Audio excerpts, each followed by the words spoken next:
The Lion King, Asato's rise.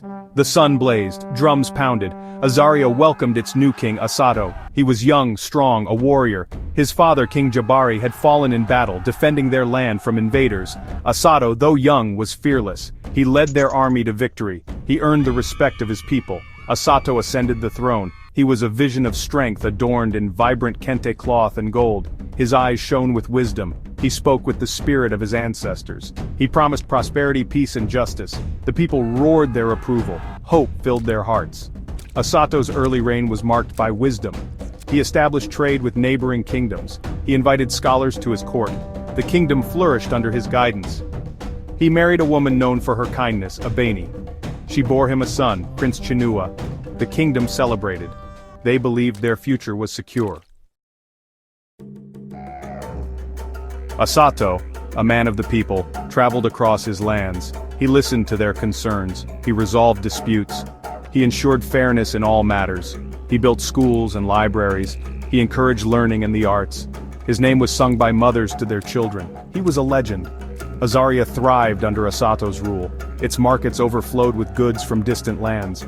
Its people were renowned for their knowledge and craftsmanship. The kingdom, once on the brink, was now a beacon of prosperity. Word of Asato's wisdom spread far and wide. Other rulers sought his counsel. He became a respected mediator, resolving conflicts beyond his borders. He was a shining example of benevolent leadership. Under Asato's reign, Azaria knew a golden age. The land prospered, the people rejoiced. It seemed the good times would last forever. Years passed. Whispers began, whispers of discontent. Asato, once so close to his people, became distant. He surrounded himself with advisors who flattered him. They fed his ego. He became suspicious, seeing enemies where there were none. The whispers grew louder. Asato, once known for his fairness, became ruthless. He imposed heavy taxes. He punished dissent with an iron fist. Fear replaced the love his people once held for him. Abeni, his queen, saw the change.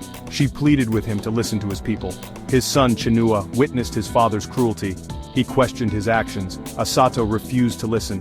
He banished those who dared to question him. He became a tyrant. The kingdom, once vibrant, began to crumble.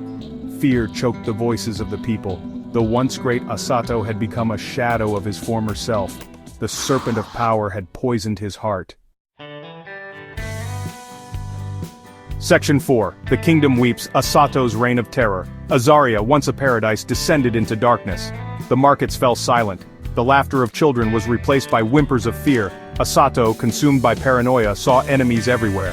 He became a cruel dictator. He imprisoned anyone who dared question his judgment. He confiscated their property. He ruled with an iron fist, crushing any opposition. The once great king was now a tyrant. The land itself seemed to weep.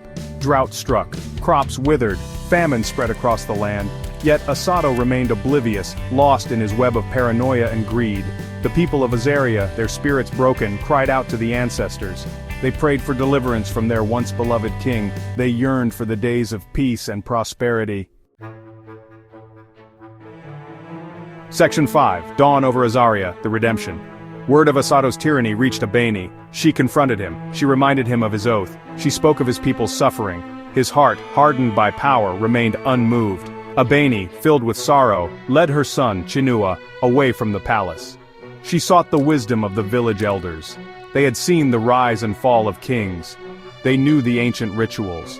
They held the key to Azaria's salvation. The elders, guided by the spirits of their ancestors, devised a plan. They rallied the people.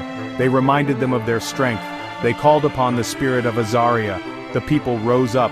They marched on the palace. They demanded Asato's removal.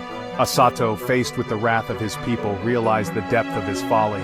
He had become the very thing he swore to protect them from, a tyrant.